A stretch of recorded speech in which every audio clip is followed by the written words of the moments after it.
ನಮಸ್ಕಾರ ವಿದ್ಯಾರ್ಥಿಗಳೇ.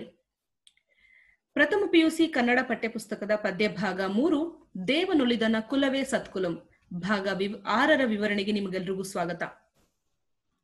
ನನ್ನ ಇವತ್ತಿನ ವಿಡಿಯೋಗೆ ಹೋಗೋದಕ್ಕೆ ಮುಂಚೆ ನಾನು ನನ್ನ ಹಿಂದಿನ ವಿಡಿಯೋದ ಸಂಕ್ಷಿಪ್ತ ಪುನರಾವರ್ತನೆಯನ್ನು ಮಾಡ್ತೀನಿ ಈ ಪಾಠಕ್ಕೆ ಸಂಬಂಧಿಸಿದಂತೆ.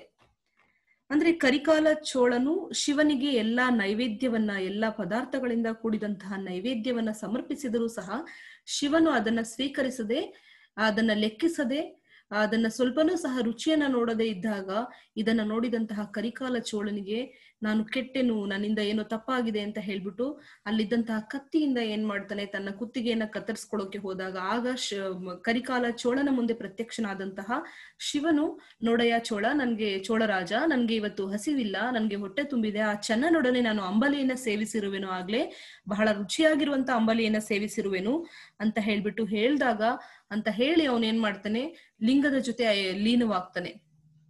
ಇದನ್ನ ಆಶ್ಚರ್ಯದಿಂದ, ಬಹಳ ಕೌತುಕದಿಂದ ನೋಡಿದಂತಹ ಆ ಚೋಳರಾಜನಿಗೆ ಆ ಶಿವನ ಪ್ರೀತಿಗೆ ಪಾತ್ರನಾದಂತಹ ಆ ಚನ್ನನು ಯಾರು ಅವನನ್ನ ನೋಡುವಂತ ಬಯಕೆ ಉಂಟಾಗುತ್ತೆ. ಜೊತೆಗೆ ಆ ಚನ್ನನ ಮೇಲೆ, ಆ ಚನ್ನನ ಅಂದ್ರೆ ಶಿವನ ಪ್ರೀತಿಗೆ ಪಾತ್ರನಾಗಿರುವಂತ ಆ ಭಕ್ತನ ಮೇಲೆ ಇವನ್ಗೆ ಹೊಟ್ಟೆ ಕಿಚ್ಚು ಬಂದ್ಬಿಡುತ್ತೆ. ಅವನನ್ನ ಹುಡುಕುವಂತಹ ಪ್ರಕ್ರಿಯೆಯನ್ನ ಪ್ರಾರಂಭಿಸ್ತಾನೆ. ಆ ಪ್ರಾರಂಭಿಸುವಂತಹ ಪ್ರಕ್ರಿಯೆ ಈ ರೀತಿಯಾಗಿದೆ ನೋಡಿ. ವಿಡಿಯೋಗೆ ಹೋಗೋಣ ನೋಡಿ. ಅವನು ಪರಮಂಗೆ ಉಣಲಿತ್ತ ಶರಣನಂ ನೋಡುವೆಂ, ಹರುಷದಿಂದ ಆನ್ ಅವರ ಕರುಣಮಂ ಸೂಡುವೆಂ. ನಡೆದರಿಯದ ಅಚ್ಚ ಸುಖಿ ಕಾಲ್ನೊಡೆಯಳ್ ಏಯ್ದರುತೆ, ಎಡಬಲದ ಮಕ್ಕುಟ ವರ್ಧನರೊಡನೆ ನಡೆ ತರುತೆ, ಪುರಹರಂಗೆ ಉಣಲಿತ್ತ ಚನ್ನನಂ ತೋರಿರೆ, ಗುರುಲಿಂಗದೊಡನುಂಡ ಚನ್ನನಂ ತೋರಿರೆ ಎಂದಲ್ಲಿ, ಚಿತ್ತದ ಅನುತಾಪದಿಂ ಕೇಳುತ್ತಂ, ಅಂದಲ್ಲಿ ದೆಸೆ ದೆಸೆಗೆ ದೂತರಂ ಕಳುಪುತಂ, ಚೆನ್ನಯ್ಯ ನಿಪ್ಪ ಗುಡಿಲಿದೆ ಎಂದು ತೋರುತ್ತಿರೆ, ಚೆನ್ನಯ್ಯನು ಒಳಗೆ ಐದನೆಂದು ನೆರೆಪೇಳುತ್ತಿರೆ. ಅಂದ್ರೆ ಪದಗಳ ಅರ್ಥ, ಸೂಡು ಅಂದ್ರೆ ತಲೆಯ ಮೇಲೆ ಧರಿಸು. ನಾವು ಸಾಮಾನ್ಯವಾಗಿ ತಲೆ ಮೇಲೆ ಧರಿಸೋದು ಅಂತ ಅಂದ್ರೆ ತಲೆ ಮೇಲೆ ಇಟ್ಕೊಳ್ಳೋದು ಅಂತ ಹೇಳ್ತಾರೆ. ಅಂದ್ರೆ ಅವರನ್ನ ಉಬ್ಬಿಸಿ ನೋಡೋದು ಅಂತ ಆ ಅರ್ಥದಲ್ಲಿ. ಯಾವ್ದಾದ್ರು ಏನಂತಾರೆ, ಹಾರ ಮುಂತಾದಂತಹ ಮಾಲೆಗಳನ್ನ, ಅಂದ್ರೆ ಹೂವಿನ ಹಾರ, ಮಾಲೆ ಮುಂತಾದವುಗಳನ್ನ ಹಾಕೊಳ್ಳೋದು, ಅದನ್ನು ಸಹ ಧರಿಸುವುದು ಅಂತಾನೆ ಹೇಳ್ತಾರೆ. ಮಕ್ಕುಟ ಅಂದ್ರೆ ಕಿರೀಟ, ಅನುತಾಪ ಅಂದ್ರೆ ಸಂತಾಪ, ಅಂದ್ರೆ ದುಃಖ ಅಂತ. ಇಲ್ಲಿ ಕರಿಕಾಲ ಚೋಳನಿಗೆ ಏನಾಗುತ್ತೆ ಅಂದ್ರೆ, ಪರಮಂಗೆ ಅಂದ್ರೆ ಪರಶಿವನಿಗೆ, ಉಣಲಿತ್ತ ಅಂದ್ರೆ ಊಟವನ್ನ ನೀಡಿದಂತಹ ಆ ಶರಣಂ ನೋಡುವಂ, ಆ ಶರಣಂ ನೋಡುವೆಂ ಅಂದ್ರೆ ಪರಶಿವನಿಗೆ ಊಟವನ್ನ ನೀಡಿದಂತಹ, ಪರಶಿವನಿಗೆ ರುಚಿಯಾದ ಅಂಬಲಿಯನ್ನ ನೀಡಿದಂತಹ ಆ ಶರಣನನ್ನ, ಅಂದ್ರೆ ಆ ಶರಣ ಅಂದ್ರೆ ಭಕ್ತ, ಆ ಭಕ್ತನನ್ನ ನೋಡ್ಬೇಕು ಅನ್ನುವಂತಹ ತವಕ, ಕಾತುರತೆ ಉಂಟಾಗುತ್ತದೆ. ಅಂದ್ರೆ ಶಿವನ ಪ್ರಸಾದಕ್ಕೆ ಪಾತ್ರನಾದಂತಹ ಶಿವನ ಆ ಭಕ್ತನನ್ನ ನೋಡಬೇಕು ಅನ್ನುವಂತಹ ತವಕ ಉಂಟಾಗುತ್ತದೆ. ಹರುಷದಿಂ, ಇಲ್ಲಿ ನೋಡಿ ಅವನು ಮನಸ್ಸಿನಲ್ಲಿ ಆಗ್ತಾ ಇರುವಂತಹ ಭಾವನೆಯನ್ನ ಇಲ್ಲಿ ಹೇಳ್ತಾ ಇದ್ದಾರೆ ಹರಿಹರ. ಹರುಷದಿಂದ ಆನ್ ಅವರ ಕರುಣಮಂ ಸೂಡುವೆಂ ಅಂದ್ರೆ ಕರುಣಮಂ ಅಂದ್ರೆ ಶಿವನ ಕರುಣೆ, ಕೃಪೆಗೆ ಪಾತ್ರನಾದಂತ ಅವನನ್ನ ನಾನು ನೋಡಿ, ಹರುಷದಿಂದ ಅಂದ್ರೆ ಸಂತೋಷದಿಂದ, ಆನ್ ಅವರ ಸೂಡುವೆಂ ಅಂದ್ರೆ ನಾನು ಅವರನ್ನ ನನ್ನ ತಲೆ ಮೇಲೆ ಧರಿಸುವೆ, ಅಂದ್ರೆ ಅವ್ರಿಗೆ ಅಷ್ಟೊಂದು ಮರ್ಯಾದೆಯನ್ನ ಕೊಡುತ್ತೇನೆ, ಅಂದ್ರೆ ಅವ್ರಿಗೆ ಹೂಮಾಲೆ ಹಾರಗಳನ್ನ ಹಾಕಿ ಗೌರವಿಸುವೆ, ಅಂದ್ರೆ ಅವ್ರಿಗೆ ಅಷ್ಟೊಂದು ಉನ್ನತ ಸ್ಥಾನವನ್ನ ಕೊಡ್ತೇನೆ ಅಂತ ಹೇಳ್ಬಿಟ್ಟು ಇಲ್ಲಿ ಕರಿಕಾಲ ಚೋಳನು ಹೇಳ್ತಾ ಇದ್ದಾನೆ. ನಡೆದರಿಯದ ಅಚ್ಚ ಸುಖಿ ಕಾಲ್ ನಡೆಯೊಳ್ ಏಯ್ಧರುತೆ ಅಂದ್ರೆ ಕರಿಕಾಲ ಚೋಳನು ಎಂದೂ ಸಹ ನಡೆದಿಲ್ಲ. ಸಾಮಾನ್ಯವಾಗಿ ರಾಜರಿಗೆ ನಡೆಯುವಂತ ಪ್ರಸಂಗನೇ ಬರೋದಿಲ್ಲ. ನಡೆದು ಹೋಗುವುದನ್ನೇ, ಅಂದ್ರೆ ನಡ್ಕೊಂಡು ಕಾಲ್ನಡಿಗೆಯಲ್ಲಿ ನಡ್ಕೊಂಡು ಹೋಗುವುದನ್ನೇ ತಿಳಿಯದೇ ಇದ್ದಂತಹ, ಅರಿಯದ ಅಚ್ಚ ಸುಖಿ ಅಂದ್ರೆ ರಾಜ ವೈಭೋಗದ ನಿಜವಾದ ಸುಖವನ್ನ ಅನುಭವಿಸುತ್ತಿದ್ದಂತಹ ರಾಜನಾದಂತಹ ಕರಿಕಾಲ ಚೋಳನು ಅವತ್ತು ಏನ್ ಮಾಡ್ದ ಅಂದ್ರೆ, ಕಾಲ್ನಡೆಯೊಳ್ ಏಯ್ ತರುತೆ ಅಂದ್ರೆ ಚನ್ನನನ್ನ ಹುಡುಕುವುದಕ್ಕೋಸ್ಕರ ಕಾಲ್ನಡಿಗೆಯಲ್ಲೇ, ಅವನನ್ನ ನೋಡೋದಕ್ಕೋಸ್ಕರ ಕಾಲ್ನಡಿಗೆಯಲ್ಲೇ ಕಾಲ್ನಡಿಗೆಯಲ್ಲಿ ಅವನು ಬರ್ತಾ ಇದ್ದಾನೆ.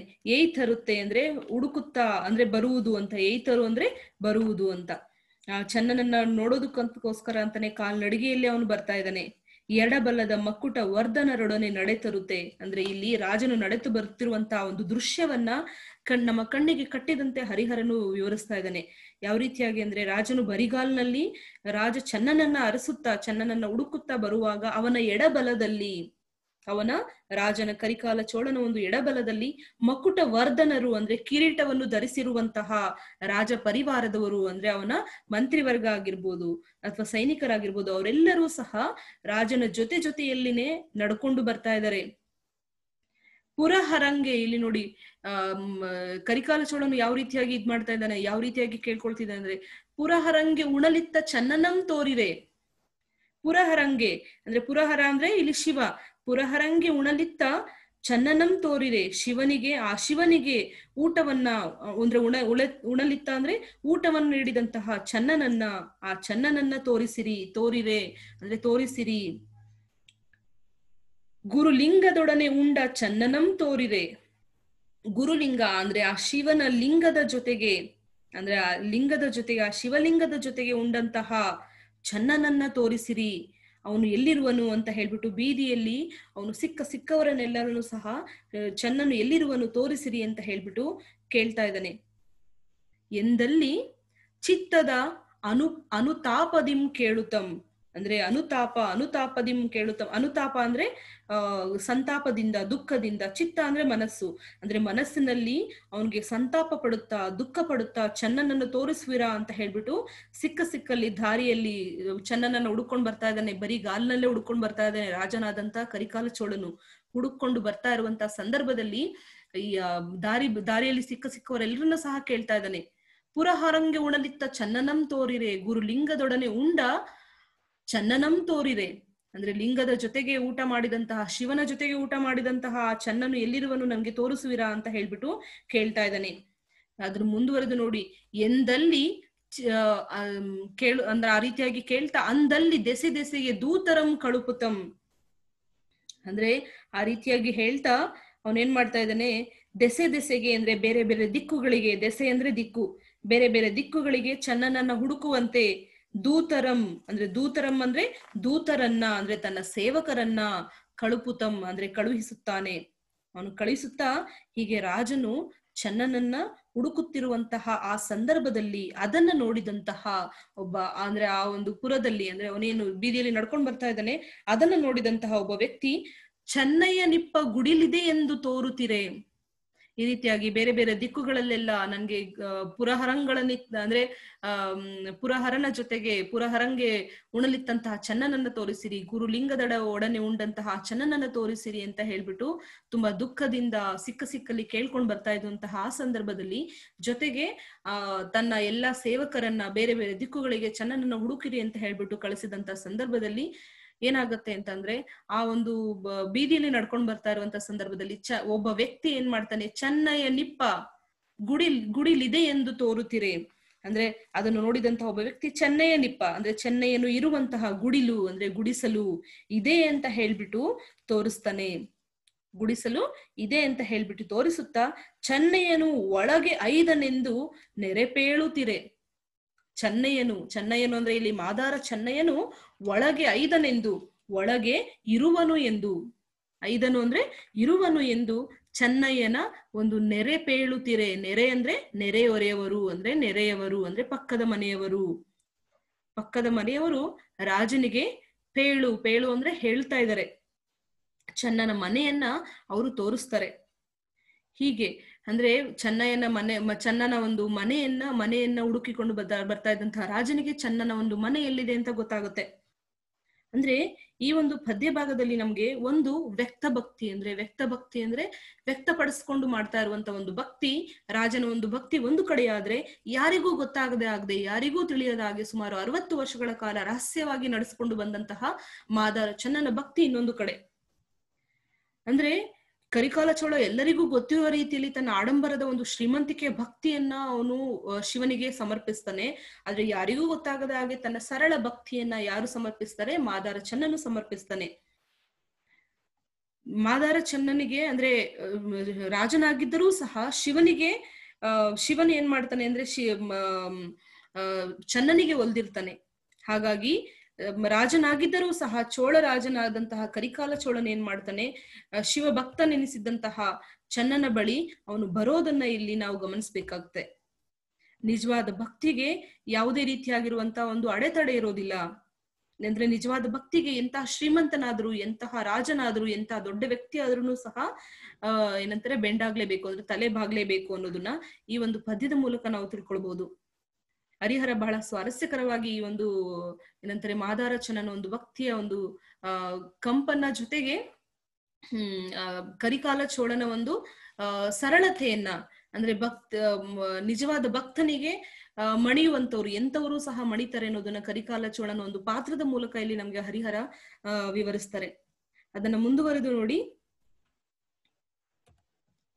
ಅಂದ್ರೆ ಮುಂದುವರೆದು, ಒಳಗೆ ಚೆನ್ನಯ್ಯ ನೆರೆ ಕಂದುತಂ ಕುಂದುತಂ ತಿಳಿ ಒಡರಿದೇನೆಂದು ಕೋಡುತಂ ಬಾಡುತಂ ಅರಮನೆಯ ಚಾರರು ಏಕೆ ಅನೇಕ ಶಂಕರ ಅರಸನು ಏಕೆನ್ನ ಮನೆಯೇಕೆ ಶಶಿಶೇಖರ ಅರಸನು ಏಕೆನ್ನ ಮನೆಯೇಕೆ ಶಶಿಶೇಖರ ಭಕ್ತನೆಂದು ಹರಿಯದಿರ್ದೊಡೆ ಲೇಸು ಬದುಕುವೆಂ ಭಕ್ತನೆಂದರಿದ ಬಳಿಕ ಆನೆಂತು ಬದುಕುವೆಂ ಎನುತಂ ಇರಲು ಅಲ್ಲಿ ಗುಡಿಲಂ ಸುತ್ತಿ ಮುತ್ತುತ್ತೆ ತನಗೆ ಜಯ ಜೀಯ ಎನ್ನುತ್ತೆ ಕೈ ಮುಗಿಯುತ್ತೆ ಇರೆ ಚೋಳರಾಜನು ಅತಿ ಭಕ್ತಿಯಿಂದ ಬರುತ್ತಿದ್ದ ನರರೇ ಸಮ್ಯಜ್ಞಾನಿ ಸತ್ಯನಿಧಿ ಬರುತ್ತಿದ್ದ. ಅಂದ್ರೆ ಇದು ಪದಗಳ ಅರ್ಥ. ಕೊಡು ಅಂದ್ರೆ ನಡುಗು, ಸಮ್ಯಜ್ಞಾನಿ ಅಂದ್ರೆ ಸಂಪೂರ್ಣ ಜ್ಞಾನಿ. ರಾಜನು ಯಾವ ರೀತಿಯಾಗಿ ಬರ್ತಾ ಇದ್ದಾನೆ ಅನ್ನೋದನ್ನ ನಾವು ಇಂದಿನ ಒಂದು ಪದ್ಯದಲ್ಲಿ ನಾವು ನೋಡಿದ್ವಿ.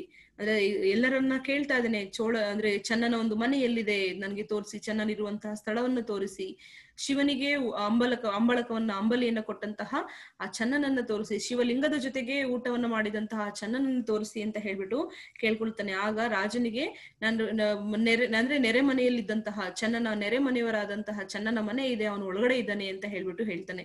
ನೆರೆ ಅಂದ್ರೆ ಸಮಾನಾರ್ಥಕ ಪದಗಳಿದೆ. ನೆರೆ ಅಂದ್ರೆ ಒಂದು ಪ್ರವಾಹ ಅಂತ ಅರ್ಥ, ಇನ್ನೊಂದು ಏನಂತಾರೆ ಪಕ್ಕದ ಅಂತ. ಇನ್ನೊಂದು ಅರ್ಥ ಏನು ಅಂದ್ರೆ ಮುಪ್ಪು ಬಂದಿರುವಂತದ್ದು, ಅಂದ್ರೆ ಬಿಳಿ ಕೂದಲು ಬಂದಿರುವಂತದ್ದ, ಆ ಒಂದು ಇದನ್ನ ಅಂಥವನ್ನ ನೆರೆ ಅಂತನೂ ಸಹ ಹೇಳ್ತಾರೆ.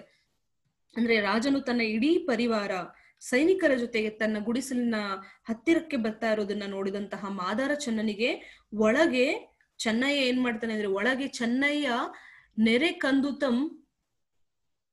ಕುಂದುತಂ ಗುಡಿಸಲ ಒಳಗಿದ್ದಂತಹ ಮಾದಾರ ಚನ್ನನಿಗೆ ನಿಜವಾಗ್ಲೂ ಭಯವಾಗುತ್ತೆ. ಕಂದುತಂ ಅಂದ್ರೆ ಕಳೆಗುಂದಿ, ಅವನು ಭಯದಿಂದ. ಕುಂದುತಂ ಅಂದ್ರೆ ಕುಗ್ಗಿ ಹೋಗ್ತಾನೆ ಅವನು, ಅವನ್ಗೆ ಏನ್ ಮಾಡ್ಬೇಕೋ ತೋಚೋದಿಲ್ಲ. ತಿಳಿ ಒಡರಿದೇನೆಂದು ಕೋಡುತಂ ಅಂದ್ರೆ ದೊರೆ ಏಕೆ ಬರ್ತಾ ಇರೋನೆ ಅನ್ನೋದನ್ನ ಅವನಿಗೆ ಗೊತ್ತಾಗದೆ, ಅಂದ್ರೆ ತಿಳಿಯದೆ ಅವನಿಗೆ ಮನಸ್ಸಿನಲ್ಲಿ ಅಂದುಕೊಳ್ಳುತ್ತಾ ಅವನ್ ಏನ್ ಮಾಡ್ತಾನೆ, ಕೋಡುತಂ ಅಂದ್ರೆ ನಡುಗ್ತಾನೆ ಅವನು. ಬಾಡಿ ಹೋದನು ಅಂದ್ರೆ ಬಾಡುತಂ ಅಂದ್ರೆ ಬಾಡಿ ಹೋದನು. ಅರಮನೆಯ ಚಾರರು ಏಕೆ ಅನೇಕ ಶಂಕರ ಅಂದ್ರೆ ಇಲ್ಲಿ ಮಾದಾರ ಚನ್ನನು ನಡುಕ್ತಾ ಶಿವನನ್ನ ಬೇಡ್ತಾ ಇದ್ದಾನೆ, ಶಿವನನ್ನ ಕೇಳ್ಕೊಳ್ತಾ ಇದ್ದಾನೆ. ಅರಮನೆಯ ಚಾರರು ಅಂದ್ರೆ ಅರಮನೆಯ ಸೇವಕರು, ಅಂದ್ರೆ ಅವರ ಅರಮನೆಯ ಪರಿವಾರದವರು ಅನೇಕರು ಇಲ್ಲಿಗೆ ಯಾಕೆ ಬಂದಿದ್ದಾರೆ? ಶಂಕರ, ಇಲ್ಲಿಗೆ ಯಾಕೆ ಅರಮನೆಯ ಪರಿವಾರದವರು ನನ್ನ ಗುಡಿಸಲ ಹತ್ತಿರ ಯಾಕೆ ಬರ್ತಾ ಇದ್ದಾರೆ? ಅರಸನು ಏಕೆ ಎನ್ನ ಮನೆ ಏಕೆ ಶಶಿಶೇಖರ ಅಂದ್ರೆ ಅರಸನು ಏಕೆನ್ನ ಮನೆ ಏಕೆ ಶಶಿಶೇಖರ ಅಂದ್ರೆ ಅರಸನೂ ಸಹ ನನ್ನ ಮನೆಯ ಹತ್ತಿರ ಯಾಕೆ ಬರ್ತಾ ಇದ್ದಾನೆ? ಶಶಿಶೇಖರ ಅಂದ್ರೆ ಶಿವ ಅಂತ ಹೇಳ್ಬಿಟ್ಟು ಚಿಂತಿಸುತ್ತಾ ಏನಂತ ಇಲ್ಲಿ ಯೋಚನೆ ಮಾಡ್ತಾನೆ ನೋಡಿ ಯಾರು, ಮಾದಾರ ಚೆನ್ನ.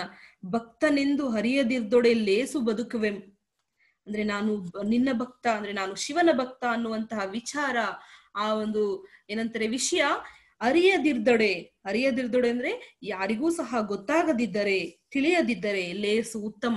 ಅಂದ್ರೆ ನಾನು ಶಿವನ ಭಕ್ತ ಅನ್ನುವಂತಹ ವಿಚಾರ, ಆ ವಿಷಯ ಯಾರಿಗೂ ಗೊತ್ತಾಗದಿದ್ದರೆ ಒಳ್ಳೆಯದು. ಲೇಸು ಅಂದ್ರೆ ಒಳ್ಳೆಯದು ಅಥವಾ ಉತ್ತಮ.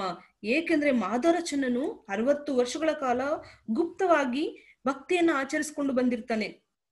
ಈ ವಿಷಯ ಯಾರಿಗೂ ಗೊತ್ತಾಗದಿದ್ರೆ ಸಾಕು, ನಾನು ಬದುಕುವೆನು ಹೇಗೋ ಅಂತ ಹೇಳ್ಬಿಟ್ಟು ಹೇಳ್ತಾ ಇಲ್ಲಿ ನೋಡಿ, ಭಕ್ತನೆಂದರಿದ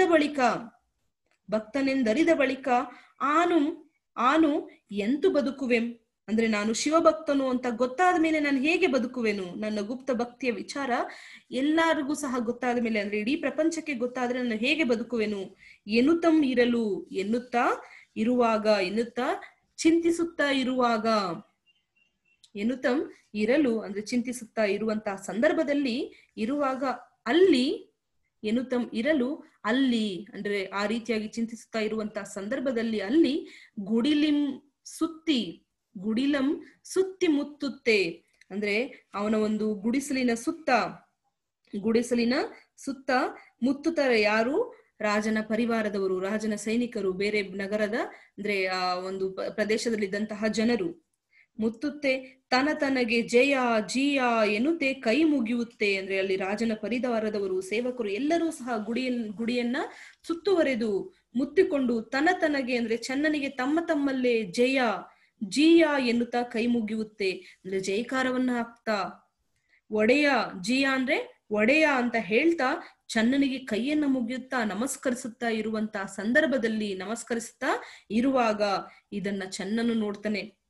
ಹೀಗಿರುವಾಗ ಏನಾಗುತ್ತೆ ಅಂದ್ರೆ ಕೈ ಮುಗಿಯುತ್ತಾ ಅಂದ್ರೆ ಇರುವಾಗ ಚೋಳರಾಜನು ಅತಿ ಭಕ್ತಿಯಿಂದ ಬರುತ್ತಿದ್ದ, ಅಂದ್ರೆ ಕರಿಕಾಲ ಚೋಳರಾಜನು ಅತಿ ಭಕ್ತಿ ಪರವಶನಾಗಿ ಭಕ್ತಿ ಭಾವದಿಂದ ಬರುತ್ತಾ ನರರೇ ಸಮ್ಯಜ್ಞಾನಿ ಸತ್ಯನಿಧಿ ಬರುತ್ತಿದ್ದ. ಇಲ್ಲಿ ಚೋಳರಾಜನು ಬರುತ್ತಿದ್ದಂತಹ ಒಂದು ಏನಂತಾರೆ ಟಿವಿಯನ್ನ ಹರಿಹರ ಬಹಳ ಸ್ವಾರಸ್ಯಕರವಾಗಿ ವಿವರಿಸ್ತಾ ಇದ್ದಾನೆ. ಯಾವ ರೀತಿಯಾಗಿ ಬರ್ತಾ ಇದ್ದಾನೆ ಅಂದ್ರೆ, ನರರೇ ಸಮ್ಯಜ್ಞಾನಿ ಸತ್ಯನಿಧಿ ಬರುತ್ತಿದ್ದ. ಚೋಳರಾಜನು ಅತಿ ಭಕ್ತಿಯಿಂದ ಮಾದಾರ ಚನ್ನನ ಹತ್ರ ಬರ್ತಾ ಇದ್ದಾನೆ. ಆ ಬರ್ತಾ ಇರುವಂತ ರೀತಿ ಹೇಗಿದೆ ಅಂದ್ರೆ, ನರರೇ ಸಮ್ಯಜ್ಞಾನಿ ಸತ್ಯನಿಧಿ ಬರುತ್ತಿದ್ದ. ನರರೇ ಅಂದ್ರೆ ಮನುಷ್ಯರಲ್ಲೇ ಸಮ್ಯಜ್ಞಾನಿ ಉತ್ತಮವಾದಂತಹ ಜ್ಞಾನಿ, ಅಂದ್ರೆ ಉತ್ತಮವಾಗಿರುವಂತಹ ಸಂಪೂರ್ಣ ಜ್ಞಾನವನ್ನ ಪಡ್ಕೊಂಡಿರುವಂತಹ ಸತ್ಯನಿಧಿ ಬರುತ್ತಿದ್ದ. ಸತ್ಯನಿಧಿ ಅಂದ್ರೆ ಸತ್ಯದ ಸಂಪತ್ತನ್ನ ತಿಳ್ಕೊಂಡಿರುವಂತಹ, ಸತ್ಯದ ಸಂಪತ್ತಿನ ಅರಿವಾಗಿರುವಂತಹ ಯಾರು? ಚೋಳರಾಜನು ಬರ್ತಾ ಇದ್ದಾನೆ.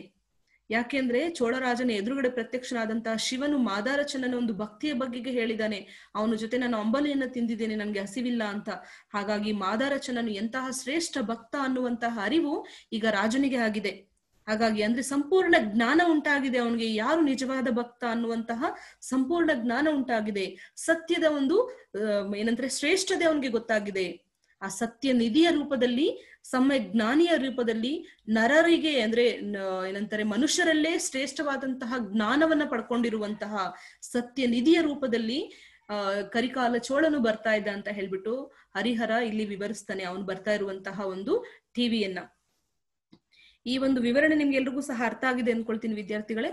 ನಾನು ಒಂದು ಮುಂದಿನ ವಿವರಣೆಯಲ್ಲಿ ಚನ್ನನನ್ನ ಭೇಟಿ ಮಾಡಿದಂತಹ ಕರಿಕಾಲ ಚೋಳನು ಯಾವ ರೀತಿಯಾಗಿ ಚನ್ನನ ಜೊತೆಗೆ ಅಂದ್ರೆ ಏನ್ ಕಾತುರದಿಂದ ಅಂದ್ರೆ ಆಶ್ಚರ್ಯ ಏನಂತಾರೆ ಕೌತುಕದಿಂದ ಏನ್ ಕಾಯ್ತಾ ಇದ್ದ ಚನ್ನನನ್ನ ಭೇಟಿ ಮಾಡ್ಬೇಕು ಅಂತ, ಚನ್ನನ ಗುಡಿಸಲಿನ ಹತ್ರನೇ ಬರ್ತಾನೆ.